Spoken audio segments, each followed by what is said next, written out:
Digging Deeper Without the Coalface, the podcast that shares the incredible stories of the talented and passionate people in our industry. This episode of Digging Deeper Without the Coalface is proudly sponsored by Aquaflow Hire, your trusted partners for dewatering and auxiliary equipment rentals. Aquaflow Hire is part of the TrueFlow Pumps family, solving heavy-duty dewatering problems around the world. And your host, Jessica Rouse.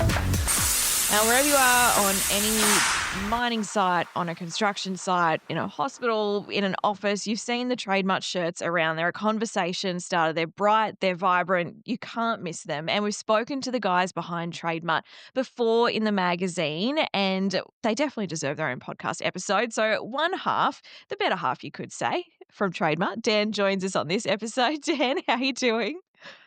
Best introduction I've ever had. Thanks, Jess, for having me. Yeah, pleasure to be here. Hopefully we can share a few stories today about TradeMutt and TIACS, and some listeners can take something away. So take us back. As I said, we've spoken to you guys in the past, but take me back to Dan and Ed on a construction site. Where did TradeMutt start? Yeah, so you're right. It started on a construction site for the two of us. So, myself and Ed met in 2014 on a building site here in Brisbane. We both started working for Builder on the same day as each other. So we were the two new blokes on site, and we got lumped together. Ed is originally from Longreach in central West Queensland, and I am originally from Sydney in the inner western suburbs of Sydney in New South Wales. So there wouldn't be too many reasons why two blokes like us, ever would have crossed paths. But yeah, this day in 2014, certainly a little spark was lit and a formidable relationship was started. Ed and I, we forged our relationship on a common sense of humour and a hell of a lot of banter and smack talk on site. And so, yeah, certainly what helped us get through our days of hard work. But some of the things that we used to talk about on site, apart from our, career dreams and aspirations and, what we'd like to do with our lives and all that kind of stuff. One conversation that we had with each other was around workwear and why no one had ever changed high-vis workwear. Been wearing the same orange and yellow high-vis work shirts since they built the pyramids, basically. And so we kind of thought, wouldn't it be great if someone could bring a bit of flair to the workwear game?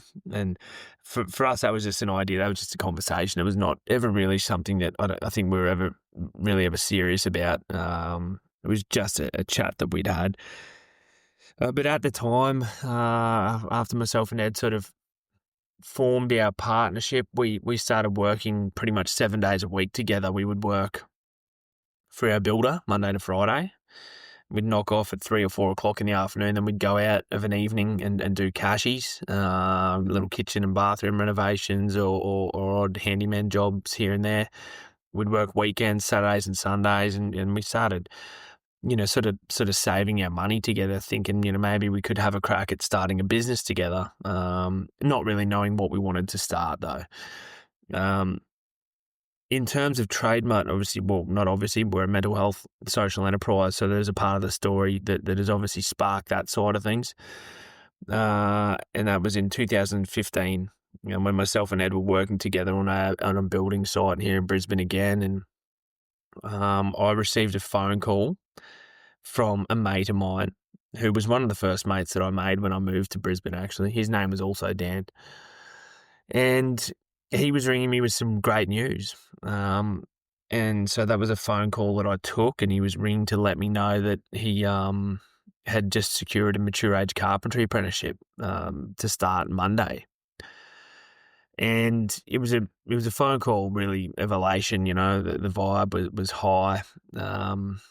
It was an opportunity that Dan had been looking for a long time, and it was one of those moments I think where we were like, this is great, things are happening, things are on the up, we're good to go. The opportunity he'd been looking for. The reason I guess why I'll never forget that phone call is the next phone call that I got was 3 days later from another mate of ours to let me know that Dan had taken his life tragically the night before, Saturday night. And that was when, I suppose my world came to a grinding halt. What followed was a very unfamiliar experience of grief and loss.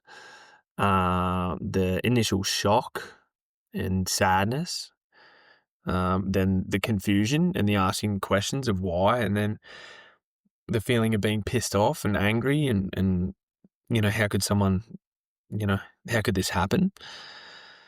Um, and then following that initial grief and, loss and processing that, over the days and weeks and months, something that happened for myself and Ed was that the conversations that we started to have with each other changed. And we started to talk with each other a little bit more about this mental health space or this topic, and looking around and, asking why don't we learn more about this stuff, or why is not more people talking about, this stuff, or, what does it even all mean? And during those sort of conversations, we started to become aware of, the mental health space as it was. And one of the observations that we had was the bus stop shelters that you would see on the side of the road, advertising, commonly advertising crisis support services. And the way that they would advertise these services was with a sad-looking bloke with his head in his hands, in a dimly lit room with the blinds pulled down, very dark, and advertising this as what mental health looked like. And whilst I probably recognise that may be what it feels like, internally, and that may be the feeling that advertising is trying to tap into, outwardly, visually, it's not a very welcoming representation, I don't think, of what, people might be going through. No. You kind of, well, if you were struggling with mental health and this is what you saw, would you want to identify with that?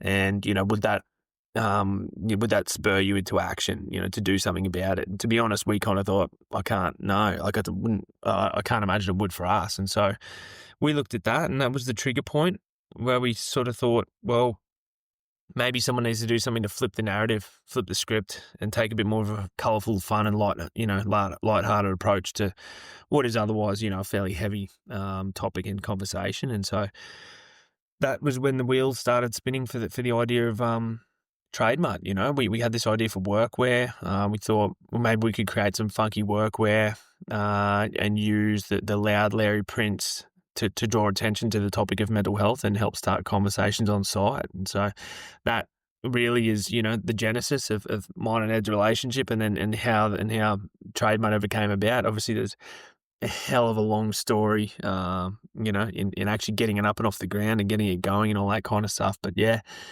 that's where TradeMutt came from. Funky work shirts designed to start conversations and, as we say, make the invisible impossible to ignore.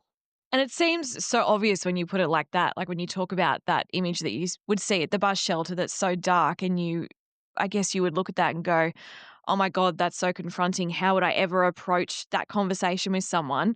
Compared to a bright Larry shirt, you go, oh my God, dude, that shirt is so cool. Like, it's such an easy thing to start talking about. It's so obvious when you do it. Yeah, and it's I guess. Yeah, I guess it's obvious now, isn't it? Really, Yeah. and we hear that a lot from so many people. That's such a great idea. And I mean, we really didn't know what we were doing, but it was an idea that we believed in, and we tipped every last dollar of every last bit of money that we had together into the work shirts, and so we certainly backed ourselves, but we just didn't know how much of an impact the shirts were going to have, or the whole movement was going to have, or what it was going to create for the two of us, and all the other things that would come out of it. So it's just been a wild journey, a very humbling journey of impact and business and growth right the way throughout, and a lot of amazing stories of people whose lives have been impacted by a simple, colourful work shirt. Yeah. And obviously it's more than just a colourful work shirt and more than a conversation starter. You've got that social enterprise of it as well, which is where TIACS comes into it. Yeah, so our whole model is, so TradeMutt is a social enterprise, which is written into our constitution. And so what that means is that we're a for-profit business that is committed to contributing 50% of our profits to an organisation that supports the cause that we advocate for. So social enterprise sits somewhere between not-for-profit and just general for-profit business, business for good. And so, with the work shirts designed to start conversations about mental health, we'd be required to contribute 50% of profits to an organisation, but we didn't really think that there was anything out there that was exactly speaking to our cohort. And it was never going to be enough for us to just donate, 50% of our profits to, an existing, say, crisis support service. And so I suppose the caveat is that crisis support services do a phenomenal job. They do a really, really incredibly, an amazing job, a tough job, and they're completely overrun as well, And we looked at the space and we thought, well, maybe something needs to be done a little bit more preventative, a little bit further up the stream to prevent blue collar workers or anyone from to actually reaching that crisis point. And so, not that we didn't have enough on our plate already navigating the world of tradie fashion and e-commerce, we thought it would be a great idea to start our own not-for-profit early intervention counselling service, which, as you mentioned, is TIACS. TIACS initially came from the acronym for This is a Conversation Starter, which is across the back of all our shirts. But TIACS is a professional text and call counselling service for tradies, truckies, farmers, blue collar workers and their families. So essentially, TIACS removes the physical and financial barriers that have prevented people from accessing the kind of mental health support that they need and deserve.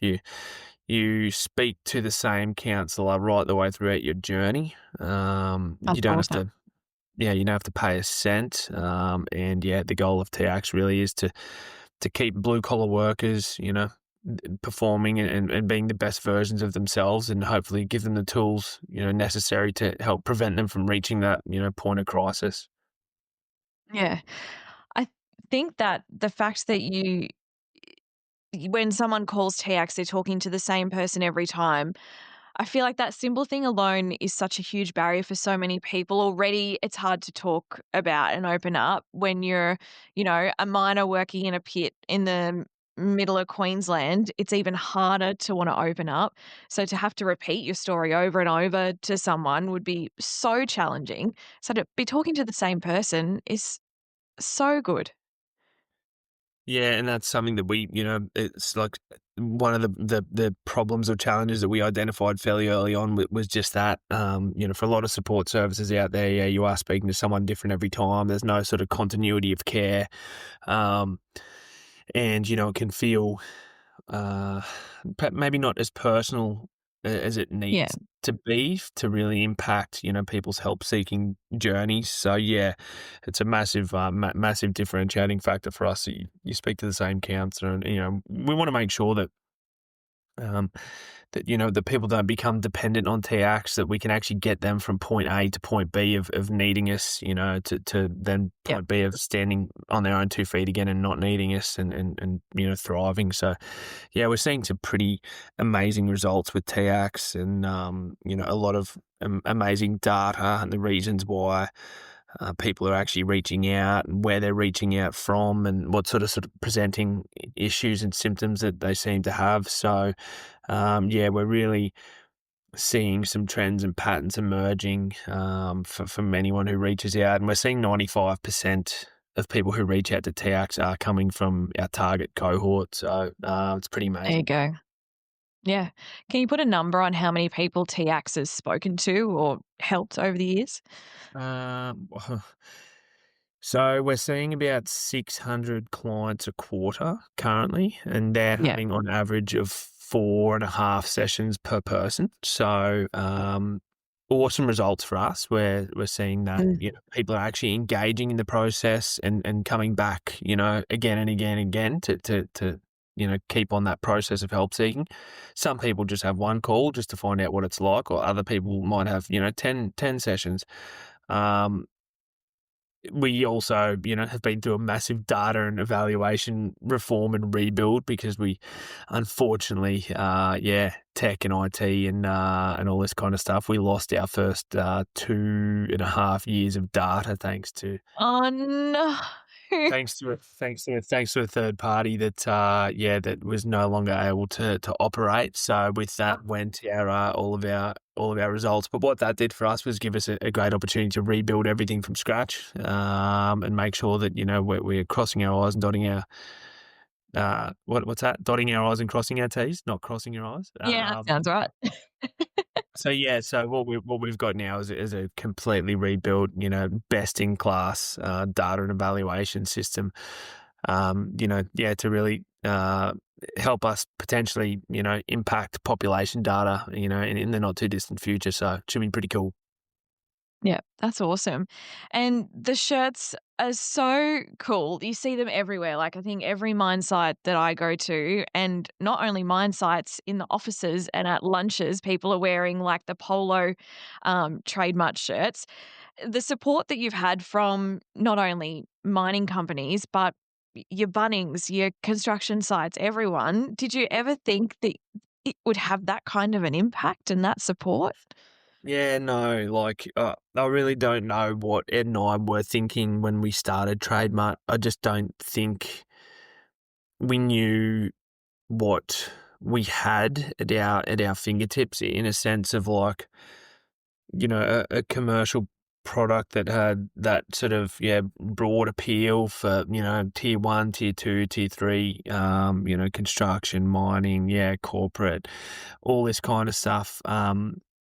It's just blown us away, to be honest. But it's been awesome to see the community support behind it and to hear the stories that come Yeah. through from organisations that implement TradeMutt. I mean, they don't really surprise me anymore, but, it's like since we first started TradeMutt, people would be like telling us how different the vibe was on their site. Yeah. From one day not wearing TradeMutt shirts to wearing them on the first Friday, together, and people just saying, wow, it's just like a different workplace. There seems to be like an overnight cultural shift where everybody's just a little less guarded and a little more open and a little more real with each other, and that's cool. So yeah. Yeah. And even like implementing it from the get go with employees. I spoke to the guys at Bloomfield, must have been last month or the month before. And for every new employee on site, whether they're an apprentice or like full time new employee, they're getting a TradeMutt shirt as part of their like welcome to work pack, Yeah. which is great. I mean, it's a good sign of, like with any, I guess, social issue.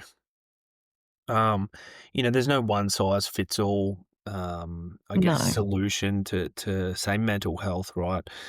But what it does require is a consistent effort and a multifaceted effort. And you just never know what one approach might impact any one person, and so just the symbolism or just the gesture of a TradeMutt shirt for an employee just sends such a great message that, not only does an organisation actually care and take it seriously, but hopefully that can open up further conversations, whether on site or off site, through TIACS. So, Yeah. it's really important that people know that there are multiple avenues, I suppose, to be supported when it comes to mental health, and this is one of them. Yeah. And whatever one sort of works for you is the best thing. Something that I've asked way too many people to even count now is do you think that we are getting better at mental health? Like, I feel like we're getting less guarded, and there is so much around encouraging us to talk, and there's so much assistance out there. And one person I asked that to not long ago said, well, look at where we were 10, 20 years ago. We were perhaps barely talking about it, and now we're talking about it all the time. So perhaps it's just, it's going to take time for us to, I don't know, get better at this, or, get to a point where it's not such a huge issue. I don't know. What do you think? Yeah, no, I think we've seen a massive shift, a huge change in attitude towards this whole thing, and we consider TradeMutt and TIACS to be a huge driver within our industry of social and cultural change and attitude towards this topic, and evidently we've seen so many conversations open up, just with TradeMutt, but obviously it also takes commitment from businesses and decision makers and stakeholders to actually choose to, want to explore solutions that do seem to hit the mark and do seem to cut through with their staff. And evidently, TradeMutt shirts have just done a great job of opening up that conversation. I think there should be a lot of kudos for organisations that do make that move to get behind something. Because it can be hard to know what the right thing is to do for your crew and for your teams. But I mean, for us, Yeah. evidently the proof is in the pudding. People are talking about this, every day. And if they're not talking about it directly, it's also those indirect touch points that really make a massive difference. Like when someone just sees someone else wearing a TradeMutt shirt, whether there is even a conversation that is had, or whether there's just that moment of internal recognition of what that shirt is and remembering what it's about, and having that Yeah. moment of acknowledgement within yourself about, oh, mental health, righto, yep, they must be on a level. Also, how am I doing? Yep, where are we at? So I think that happens all the time, and that's quite powerful. Yeah. We're seeing a massive shift in conversations for sure, and it's awesome. Yeah. And speaking of conversations, you would have had, I don't know, a billion of them over the last 5 to 7 years that TradeMutt's been going around. Are there any stories? I mean, I know there would be that stick out to you of, something someone's told you about how the shirts have made a difference, or a conversation or something like that, Yeah, I mean, like that. Yeah, you're right. They happen every day for us, and they've which evolved. is great, right? Yeah, no, for sure. And they're they come in sort of waves and sort of different kind of layers. I guess there's the conversations of heartbreak, I suppose, where it might be a mother or a loved one who acknowledges, oh, these are great. I only wish my son, or I only wish my nephew or uncle knew about these before they took their own life. And those ones can be, heartbreaking and fairly regular. But then there's the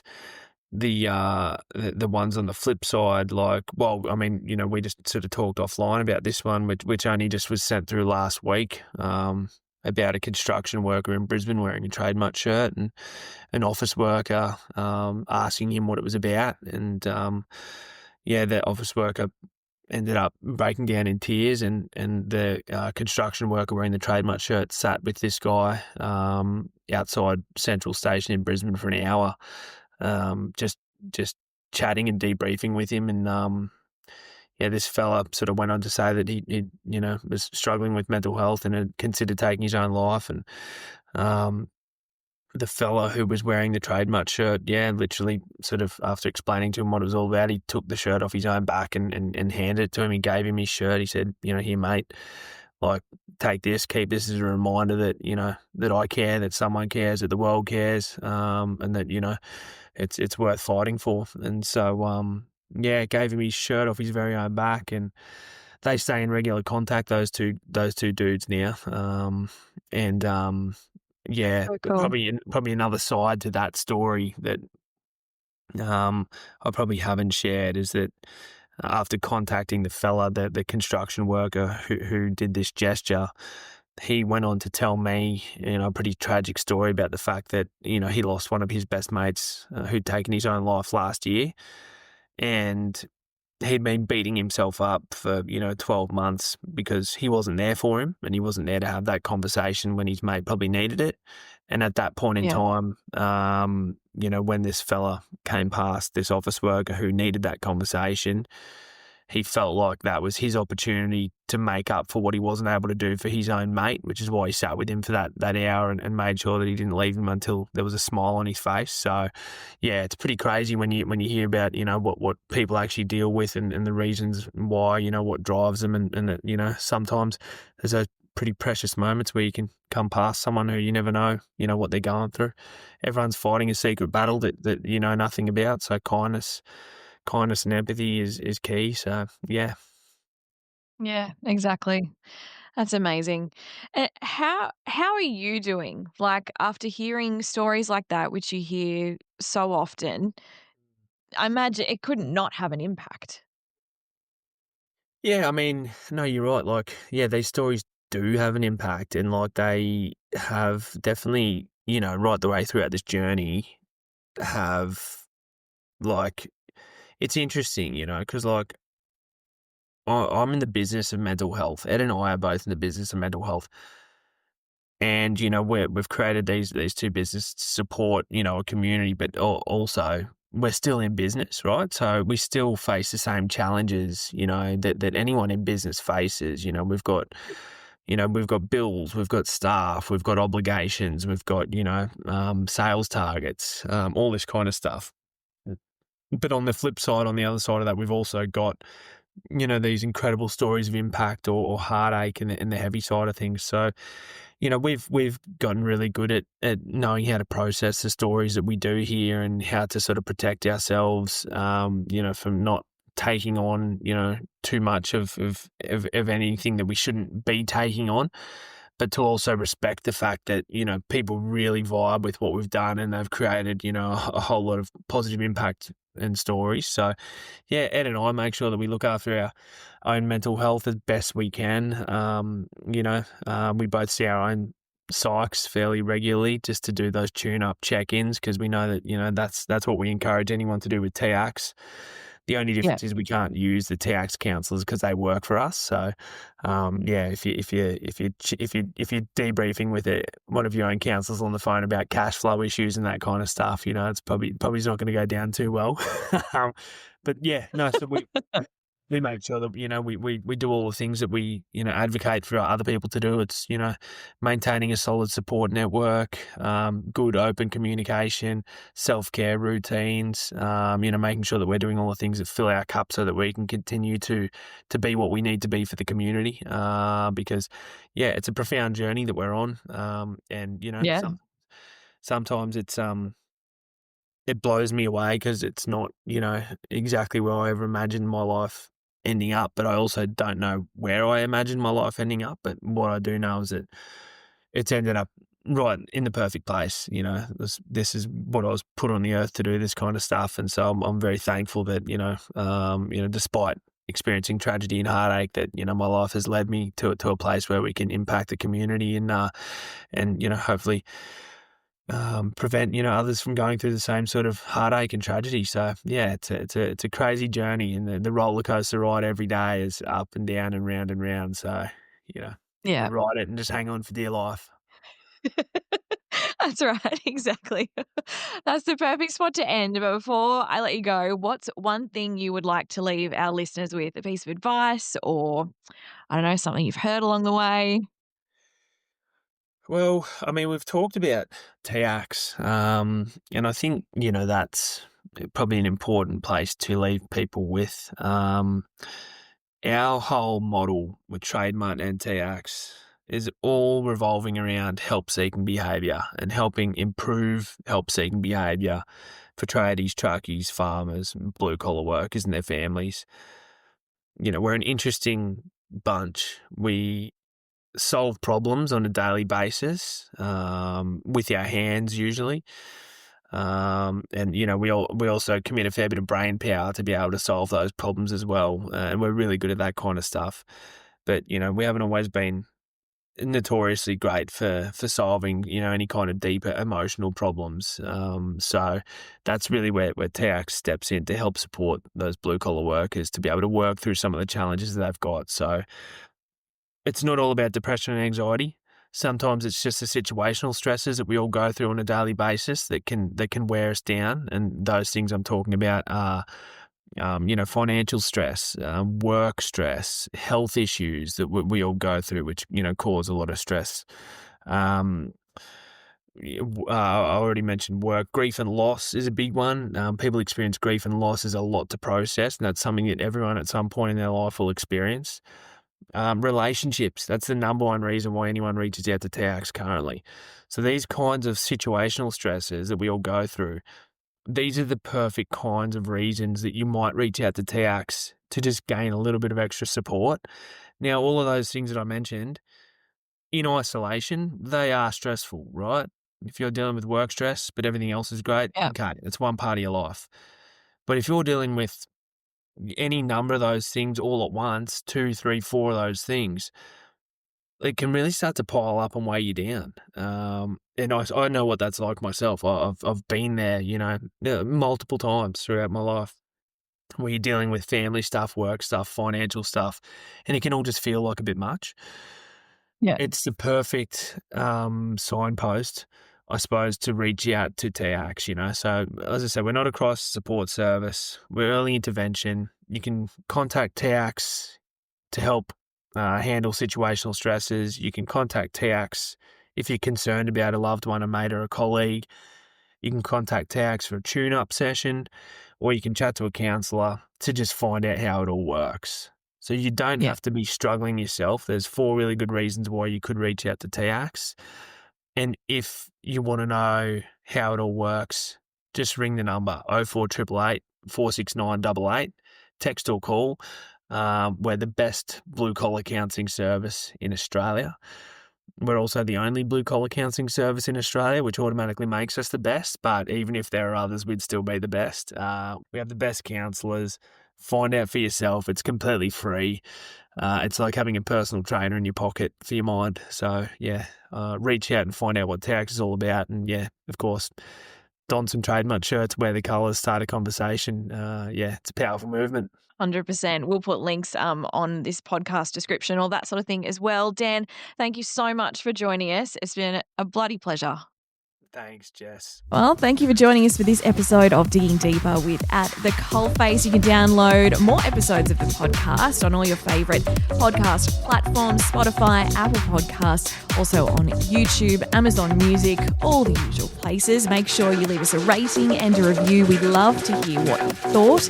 And if you do have a story idea or something you'd like us to talk about on the podcast, please send me an email, jess@thecoalface.net.au. I'd love to hear from you. And we'll be back next time for another episode of Digging Deeper with At the Coalface.